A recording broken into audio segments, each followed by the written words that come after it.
ഓം നമഃശിവായ. ജ്യോതിഷ രത്നം ചാനലിലേക്ക് ഏവർക്കും സ്വാഗതം. ഈ വീഡിയോയിൽ ചൊവ്വ അഥവാ കുജൻ മേടം മുതൽ മീനം വരെയുള്ള 12 രാശികളിലായി നിൽക്കുമ്പോൾ ജനിക്കുന്ന ജാതകരുടെ രാശി ഫലങ്ങൾ പറയുന്നു. ജ്യോതിഷ വിഷയങ്ങളോട് താൽപ്പര്യവും വിശ്വാസവും ഉള്ള ഏവരെയും പുതിയ ഒരു വീഡിയോയിലേക്ക് സഹർഷം സ്വാഗതം ചെയ്യുന്നു, ക്ഷണിക്കുന്നു. ചൊവ്വ ഊർജ്ജസ്വലതയുടെ കാരകനാണ്. ഉന്മേഷം, ധൈര്യം, സ്വാതന്ത്ര്യം മുതലായവയുടെ ഇരിപ്പിടവുമാണ് ചൊവ്വ. ഈ ചൊവ്വ നല്ല നിലയിൽ സ്ഥിതി ചെയ്യുന്ന ജാതകൻ ഒരു പോലീസുകാരനായിട്ടോ പട്ടാളക്കാരനായിട്ടോ നല്ല നിലയിൽ ശോഭിക്കുന്നവരായിരിക്കും. ജനസാമാന്യത്തിൻ്റെ ഇടയിൽ നേതൃത്വം ലഭിക്കുന്നതിനുള്ള യോഗവും നൽകുന്നത് ചൊവ്വയാണ്. ചൊവ്വ ബലവാനായി നിൽക്കുന്ന ജാതകന് തൻ്റെ വയസ്സിന് അനുസരിച്ചുള്ള പ്രായം തോന്നുകയില്ല.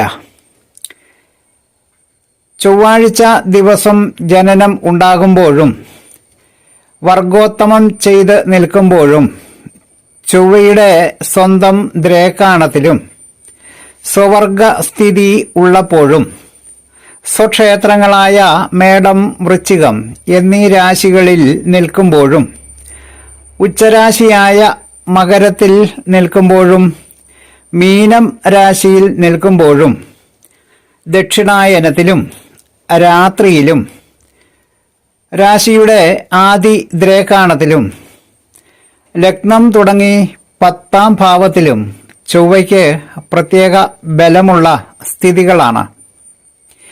കർക്കിടകം രാശി ചൊവ്വയുടെ നീച്ച രാശിയാണെങ്കിലും ചൊവ്വ കർക്കിടകത്തിൽ നിന്നാൽ ബലഹാനി ഇല്ല എന്നതാണ് ചൊവ്വയുടെ പ്രത്യേകത. മാത്രമല്ല, ആ ചൊവ്വ രാജയോഗ കാരകൻ കൂടിയാണ്.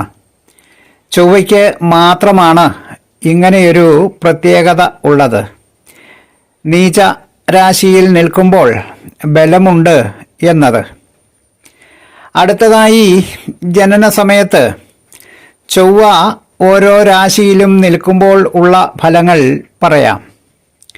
ചൊവ്വ മേടം, വൃശ്ചികം എന്നീ സ്വന്തം ക്ഷേത്രങ്ങളിൽ ജനന സമയത്ത് സ്ഥിതി ചെയ്യുന്നു എങ്കിൽ ജാതകൻ രാജാവിനെ പോലെ ജീവിക്കുന്നവനും കൃഷി കൊണ്ടും സഞ്ചാരം കൊണ്ടും ധനം സമ്പാദിക്കുന്നവനും ആയിരിക്കും. സൈന്യത്തിലോ പോലീസിലോ ജോലിയുള്ളവനും നല്ല ധനവാനും ശരീരത്തിൽ മുറിവിൻ്റെയോ വ്രണത്തിൻ്റെയോ അടയാളം ഉള്ളവനും ആയിരിക്കുന്നതാണ്. നല്ല ശൗര്യമുള്ളവനും ആയിരിക്കും.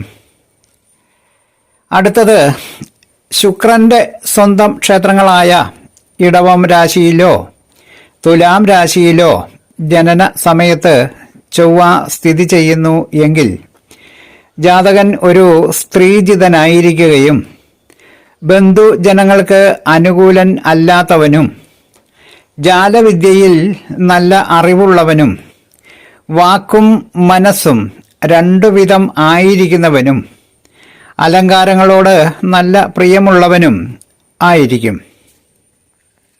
അടുത്തത് ബുധന്റെ സ്വന്തം ക്ഷേത്രങ്ങളായ മിഥുനം, കന്നി എന്നീ രാശികളിൽ ഒന്നിൽ ജനന സമയത്ത് ചൊവ്വ സ്ഥിതി ചെയ്യുന്നു എങ്കിൽ ജാതകൻ സംഗീതവാസനയുള്ളവനും പുത്രന്മാരും തേജസ്സും ഉള്ളവനും ബന്ധുക്കൾ ഇല്ലാത്തവനും ലുബ്ധനും ഭയമില്ലാത്തവനും യുദ്ധത്തിൽ ചേരാൻ മടിയില്ലാത്തവനും യുദ്ധത്തിൽ നല്ല സാമർഥ്യം ഉള്ളവനും ഉപകാരസ്മരണ ഉള്ളവനും ആയിരിക്കും.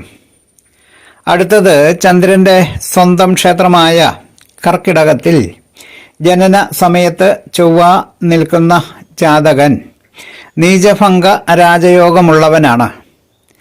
ഈ യോഗമുള്ളവൻ ധാർമ്മികനായ ഒരു ചക്രവർത്തിക്ക് സമം ഉന്നതമായ ഭാഗ്യവും പദവികളും ഉള്ളവനായിരിക്കും.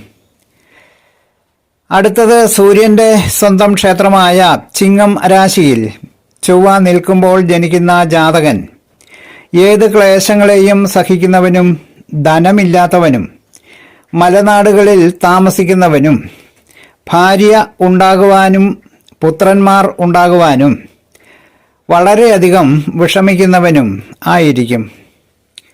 അടുത്തത് വ്യാഴത്തിന്റെ സ്വന്തം ക്ഷേത്രങ്ങളായ ധനു രാശിയിലോ മീനം രാശിയിലോ ചൊവ്വ നിൽക്കുന്ന സമയം ജനിക്കുന്ന ജാതകൻ വളരെ നല്ല പദവികളും സ്ഥാനവും ലഭിക്കുന്നവനും ഉദ്യോഗമുള്ളവനും ശത്രുക്കൾ ഉള്ളവനും ഭയമില്ലാത്തവനും പുത്രന്മാർ കുറഞ്ഞവനും ആയിരിക്കും. അടുത്തത് ശനിയുടെ ക്ഷേത്രമായ കുംഭം രാശിയിൽ ശനി നിൽക്കുമ്പോൾ ജനിക്കുന്ന ജാതകൻ പല വിധത്തിലുള്ള ദുഃഖങ്ങൾ അനുഭവിക്കുന്നവനും ധനമില്ലാത്തവനും സഞ്ചാരിയും അസത്യം പറയുന്നവനും ഒന്നിലും ആശയില്ലാത്തവനും ദുർജനങ്ങൾക്ക് ഇഷ്ടപ്പെട്ടവനും ആയിരിക്കും. അടുത്തത് ചൊവ്വയുടെ ഉച്ച ക്ഷേത്രമായ മകരത്തിൽ ചൊവ്വ നിൽക്കുന്ന സമയത്ത് ജനിക്കുന്ന ജാതകൻ വളരെയധികം സമ്പത്തുകൾ ഉള്ളവനും പ്രതാപം ഉള്ളവനും സ്ഥാനവലിപ്പവും സ്ഥിതിയും കീർത്തിയും സഹോദരന്മാരും നല്ല പുത്രന്മാരും ഉള്ളവനും രാജാവിന് തുല്യനായി ജീവിക്കുന്നവനും ആയിരിക്കും. ചൊവ്വ 12 രാശികളിലും നിൽക്കുമ്പോൾ ജനിക്കുന്ന ജാതകരുടെ ഫലങ്ങൾ പറഞ്ഞ വീഡിയോ ശ്രദ്ധിച്ച എല്ലാവർക്കും നന്ദി, നമസ്കാരം. തലക്കുറി, ജാതകം, വിവാഹ പൊരുത്തം, മുഹൂർത്തം, പ്രശ്നം തുടങ്ങിയ ജ്യോതിഷ സംബന്ധമായ സേവനങ്ങൾക്ക് 9655232894 എന്ന ഫോൺ നമ്പറിലോ വാട്സപ്പിലോ ബന്ധപ്പെടാവുന്നതാണ്. സ്നേഹപൂർവം മോഹനൻ ജ്യോത്സ്യർ, ജ്യോതിഷ ആചാര്യ. ഓം നമഃ ശിവായ.